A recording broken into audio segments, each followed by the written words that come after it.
আজকে দেশে শত শত মামলা হয়েছে, এই শহীদ পরিবারের সদস্যবৃন্দগুলো মামলা করেছে, শেখ হাসিনা এবং আওয়ামী লীগের খুনিদেরকে আসামি করে মামলা করা হয়েছে। যদি এর বিচার ছাড়াই আরেকটি সরকার চলে আসে, তাহলে কি নিশ্চয়তা আছে যে আওয়ামী লীগকে আবার পুনর্বাসিত করা হবে না এই বাংলাদেশে? ফলে অবশ্যই বাংলাদেশের রাজনৈতিক দলগুলোকে, সরকারকে পরিষ্কার করতে হবে আওয়ামী লীগের ফয়সালা কি হবে।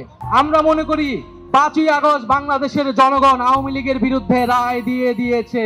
বাংলাদেশে আর আওয়ামী লীগের রাজনীতি, এই ফ্যাসিস্ট রাজনীতির আর কোনো জায়গা হবে না, হবে না, হবে না।